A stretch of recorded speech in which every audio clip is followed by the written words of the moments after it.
Welcome to the MACo Winter Conference Solutions Showcase session. State leaders and industry experts discuss Maryland cybersecurity landscape, hosted by Motorola Solutions. My name is Regina Brzezowski, and on behalf of MACo, I'd like to thank you all for being here and thank our hosts especially today for their support of the association and for bringing us the valuable information in today's session. I'm pleased to introduce our introducer, Mitch Nowak. He is the area sales manager for Motorola. Right. Thank you. Thank you. Enjoy the session. It is an honor and a privilege for us to be here to host this. We have quite the panel and moderator today, a lot of talent. Cybersecurity is the forefront of on everyone's mind today. I mean, it was just the other day there was another attack locally here in Maryland. We don't need to say any names of who that was. But let me introduce everyone, and I want to start with our moderator. We're very lucky to have Laura Nelson, the CEO for the National Cryptological Foundation. She is on her second career now, which is pretty amazing. As president and CEO, she joined in early 2019. She's leading the campaign to build Cybersecurity Center for Education and Innovation, and she recently retired from the National Security Agency, the NSA, in 2018 after 37 years. I'm going to keep the bios a little short, so please, everyone, don't hit me later. But thank you very much. It's truly an honor to have you here today. In regards to panelists, I'll start with Chip Stewart here. He is the State of Maryland CISO, the Chief Information Security Officer. I believe that is under DeWitt, correct? So he leads the Office of Security Management within Maryland's Department of Information and Technology. Over 20 years of experience architecting, implementing, and securing a wide array of communication networks. Thank you, sir, for being here. Next to Chip, we have Tasha Cornish. She's the Executive Director of the Cybersecurity Association of Maryland, CAMI, which is an amazing organization that we're looking to join. As the Executive Director, she leads CAMI's implementation of educational programming, community resource development, and cyber career networking opportunities. So thank you, Tasha. It's been a pleasure to get to know you over the past few weeks. And to the far right, we have Waylon Crush. He is a chief technologist for Motorola Solutions. His focus is on ensuring cyber and privacy is integrated into Motorola's products. We do a lot of products from 911 to computer-aided dispatch to radio, video. So he works closely with those product managers to ensure our products going out are architected properly and then secure and monitored moving forward. Previously, Mr. Crush was the president and the CEO of Lunarline. That was a company that Motorola had acquired over, I guess, a year and a half or so. So I will turn it over now to Laura. And thank you, everyone. Thank you, Mitch. And thank you all. It's really a pleasure to be here today and to moderate this panel. This topic is obviously of such great interest to all of us, both for our nation, for the state of Maryland, and for all of our local governments, as well as local industry and industry across the nation. So we're going to start off today for a question for Waylon. And here we go. What are the most significant cyber threats facing public safety? Well, I'll tell you kind of a background first. So, we have a threat intelligence team, and their job is really focused on public safety. So what I'm going to convey is really focused on what we're seeing in the public safety arena. And the first one's probably no surprise to anyone. It's ransomware, right? So we're hearing a lot more about that now. But one of the differences with ransomware that we're starting to see is it's getting into areas that were before considered closed networks. It's infiltrating not only networks that are well-known IT enterprise assets, but we're seeing some of it, anything that is a device that processes, stores, transmits, manages, reviews data. So this could be very old school control systems and stuff like that. And what we're also seeing is the ransomware is kind of moving into what we call killware. Before, it would basically take over your network and say, hey, give me some Bitcoin or give me some crypto coin, and if it was a good service, then when you called in, you could pay them off and they would give you the key and you could unlock your networks again. If it was a bad service, you would call in and they wouldn't give you anything, but they'd still take your money. So it is become a formal business. They have 24/7 call lines you can call into now. It's on the deep web and dark web, which kind of goes into the next cyber threat we're seeing is our monitoring team seeing a lot of what we call criminal services. And criminal services are easy. If you know that on the deep web, the dark web, and even the internet, if you're going through and searching for different things, you might have the internet, you have things like PaySpin, GoSpin, where they'll take credit cards, your data, your passwords and stuff, and they'll paste them out there. And then on the deep web, there'll be authenticated services we'll see where they'll actually in public safety say, I'm really looking for this specific type of radio with this specific type of firmware. Can you provide me some insight? That'll go up. There'll be an auction on the dark web. Usually you'll have to hash into those rooms. And the other thing that's really interesting on the criminal services is because it's a business now, there's major corporations out there. They're dark web corporations and they're criminal, but nonetheless, they have CEOs, they have businesses, and they're literally trying to figure out where in public safety is going to be their high payoff target because they're out to make money. So they're putting strategic plans together, they're putting target lists together, they're putting dossiers on all the people possibly in this room, and they're trying to figure out if we can't get through the site, can we get through the human, because that's the weakest link. And then last but not least is, and it's actually connected to both those, that's data exfiltration. So a lot of times we're seeing a lot of this data show up on the deep web, dark web, and everything else, but really it's to collect data. It's to collect data for when you become a high payoff asset in these dark web options, you're actually seeing whether it's your name or your organization come up. When they know that, they're doing a sales pitch. They're getting intelligence on their business on how they're gonna say, look, I already have their passwords to their Gmail account. I already have their passwords. They love pets.com. They keep on naming their password, their pet name 123, and I have all those. And they use AI to guess your next password, and it's pretty accurate. So those are the most significant ones that not only are generic, but they affect specifically public safety at this point. Thank you, Waylon. Next, this is for Cammie, for Tasha. What are the most significant cyber threats you're seeing outside of public safety that could affect Maryland and possibly the state at large? Yeah, it's funny. I was on a call today. One of our advisory council members is with SecureWorks, and ransomware and security in general, it feels like it's changing every day, but if you look back to a year, it's the same things that criminals are doing day after day after day. So, I would be remiss not to speak a little bit more about some of these insider threats that Waylon touched on. So these could either be malicious. I know we've all heard probably some examples about people using employees of companies to get access to systems. And also, when employees are terminated or when they leave the companies, we always don't have a great idea about what systems they have, what access they have, what systems they have access to. So it's really hard to manage that. So that could be a huge one. And then when we're talking about negligence, business email compromise is everywhere. I know a local school system, for example, recently had a request for an ACH change. They were in a hurry to get it paid. They didn't get on the phone, and they ended up paying a fraudulent charge of about $500,000, and the nonprofit still hasn't been paid. So, it's these little things that we see over and over. And, in a distributed workforce, we're all pretty distracted.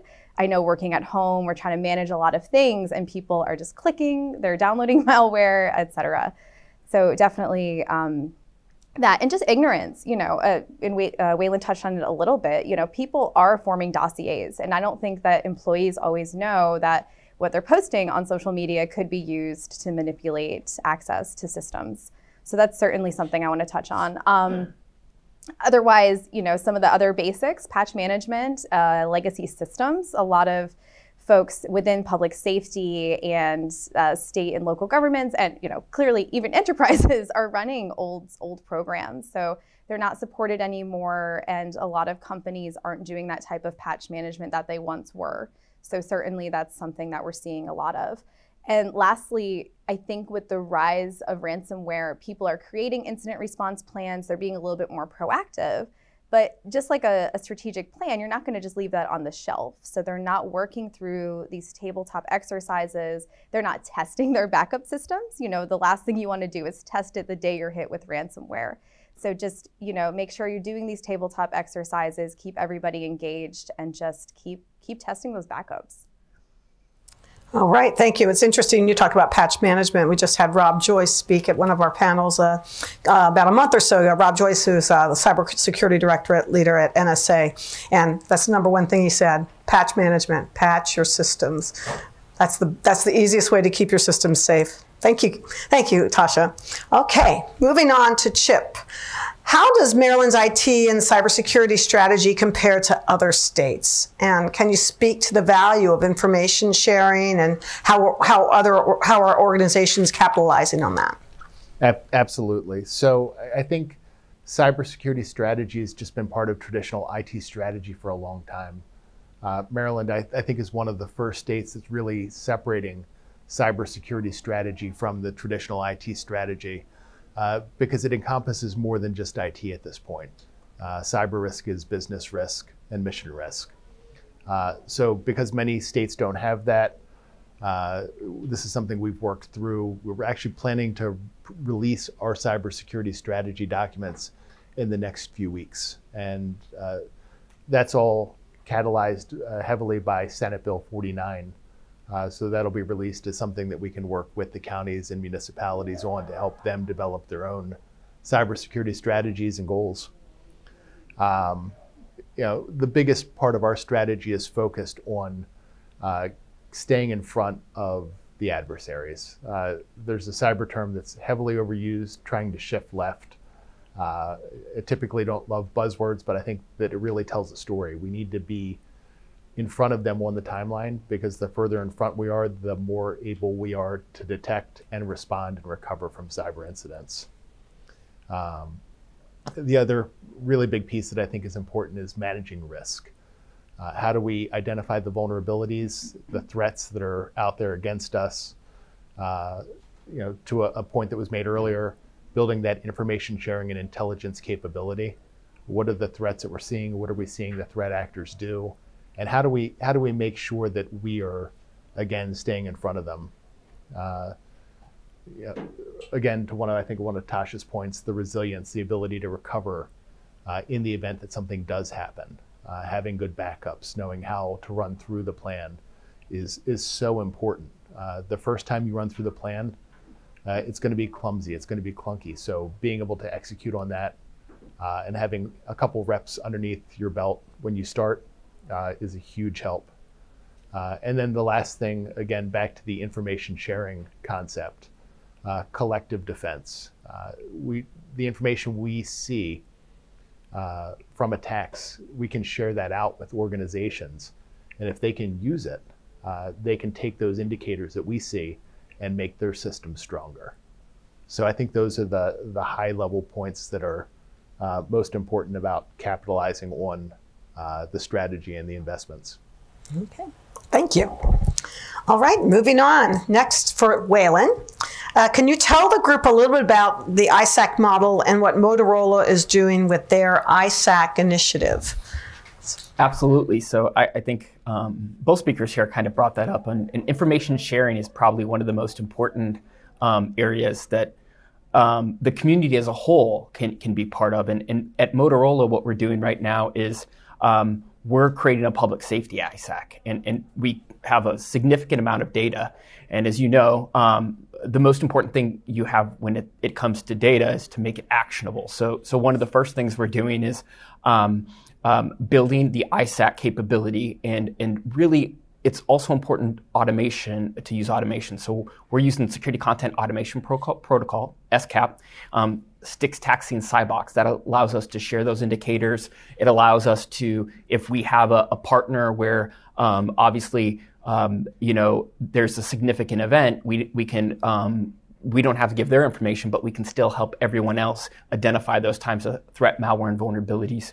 And the other thing that happens a lot of times, So if you've been doing information sharing for a while and you've dealt with the ISACs, you know that you get a lot of data and you get a lot of indicators, you get a lot of threats, malware, and vulnerabilities. So one of the focuses of our group too is really, at my Army background, we're tightening our shot group. So we're using what we know about our customers and what we know about our partners, and also using what's called common platform enumeration to know the versions, so that we're only sending them the data that they really need to create that action.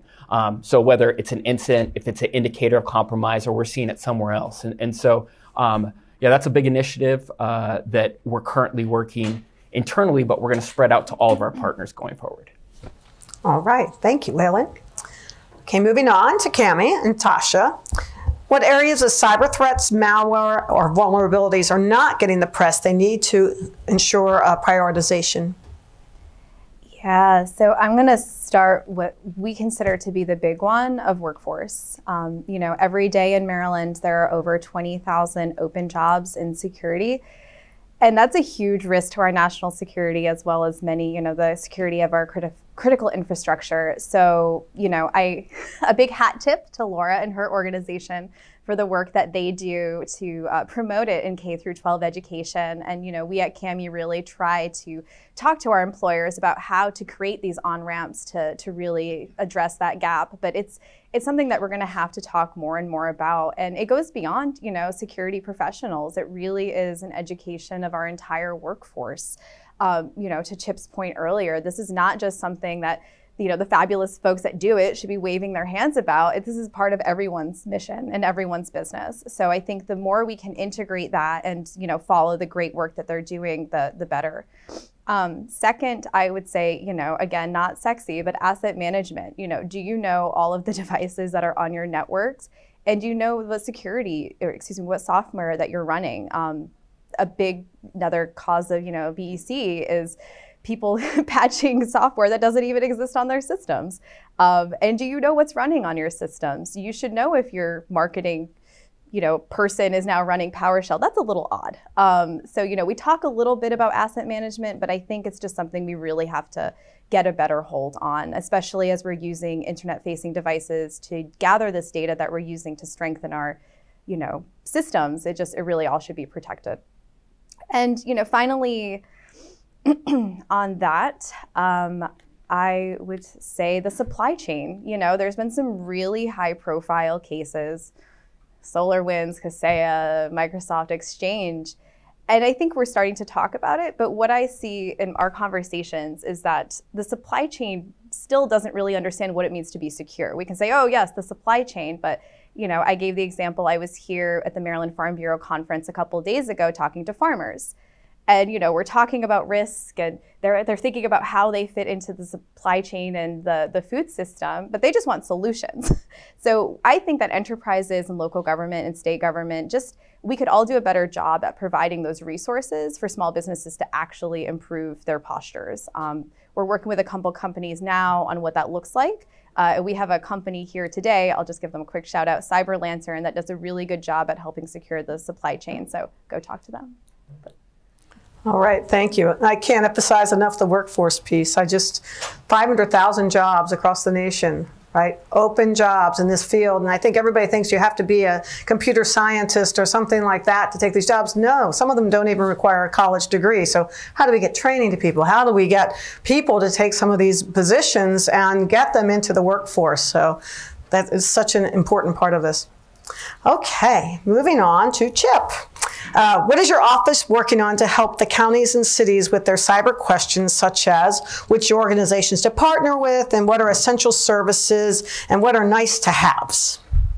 So jumping back, and again, Senate Bill 49, I really think that the goal of that was to make sure that we were establishing those partnerships. And the Department of IT and the state government have been working to establish the partnerships with the counties, cities, municipalities, and localities for the past several years, because we do have that capability. And the partnerships they should be in place before something bad happens. Exchanging business cards after I've always heard the term left of bang, but then somebody mentioned left of zap. So for cyber incidents, right after the zap, trying to exchange cards at that point, it's too late. So we should be building those relationships now, so we're there beforehand. The information sharing piece again. The Cybersecurity Infrastructure Security Agency, Critical Infrastructure Security Agency, CISA, is here today to help kind of build some of those partnerships, because we have things like the multi-state ISAC and the Albert sensors and all of these tools and capabilities that are available at no cost or low cost that help ensure that those the organizations that don't have as large of a staff or large of a budget can help keep themselves secure. And those are, I think, the most essential services that are I would recommend for the counties and cities at this point. Okay, thank you, Chip. All right, back to Waylon. In regards to Motorola providing security services for their public safety infrastructure, what is Motorola's position for the fox watching the hen house, and how does Motorola address independent audits? Sure, that's a great question, and it's something I hear a lot because I work with the product teams, right? And in my background, I actually helped work on this special publication 857 Alpha. That's the assessment. So I've actually written multiple books in this area, and I think that a lot of times what's happening right now is, as cybersecurity experts, we love to change the lexicon. Meaning, we love to take something we've already been doing, change it a little bit, and then change the name completely. I mean, I came from a DoD intelligence community background, and we like to say information assurance. And when that wasn't working anymore, we were like information security. Now it's cybersecurity, but it's totally different, I swear. So what's going on right now is that I think that a lot of times when you're reading these requirements about the independent assessment, people are confusing that with the actual monitoring and incident response, and it's not the same thing. 53 Alpha, 837, and even a lot of the Maryland cybersecurity bills and a lot of the state and federal intelligence community, you want independence on the audits. And there's a good reason for that, right? You want to make sure the controls are in place, they're working as intended, and they're audited to do so. So a lot of times what we're hearing is like, well, Motorola, you can't actually monitor your assets. But if you look at the DoD, the intelligence community, it's actually the opposite. You want to, because when you have a technology stack that is very specific, you want to make sure that you actually know what an anomaly is. We were just talking about, if you're in marketing and you see a PowerShell, it's the same thing in public safety. If you don't understand those devices, what that normal activity is, then you're going to have a hard time writing the right signatures and implementing those. So the way we look at this is we absolutely, when it comes to audits, we have independent audits. Actually, when Motorola Solutions bought LunarLine, they bought a FedRAMP 3 PAO. So we do these independent audits on behalf of the US government, for the Department of Defense, for the intelligence community, including a lot of the static and dynamic code analysis that we check supply chains for. So this is not anything new to us. And in order to have that independent A2LA assessment to be a FedRAMP 3 PAO, we have to have conformance on our independence. We're not allowed to be part of the acquisition. We're not allowed to, there's a bunch of specific variables in there. We have to prove our independence before we're allowed to do that. So for us, we always try to clarify to our customers, please don't confuse the lexicon. We know that marketing will do that, but if you actually read the laws, the regulations, you'll understand that they're and just like if you understand FedRAMP the way they're doing it, that's the reason we can monitor our own cloud securities, because they want you to know what that anomaly is. Because if you use an external organization, they might be able to do it on an enterprise, but they're probably not going to know what the anomaly of that specific asset is. So that's how we deal with it. Excellent. Well, all of our federal contractors and agencies are soon going to have CMMC right in front of them, right? So they will be audited and evaluated every year and understand that. So yeah, it's really important to have that independent look at this. Okay, so the last question I have is actually for Chip. And how does the state support county and municipal governments in their effort to safeguard personal information? Well, again, I'm going to keep beating that same drum about the strategy and guidance that Senate Bill 49 gave the Department of IT the charge to provide. Again, we'd ask that the counties work with us where they need help filling in those gaps. The other big piece of this is the Maryland Department of Emergency Management has a cyber preparedness unit.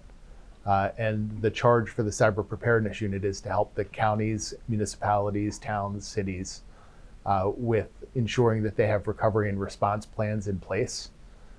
Because after the event happens, the immediate actions that are taken are what are most important in preventing any further loss of information or data or system capability.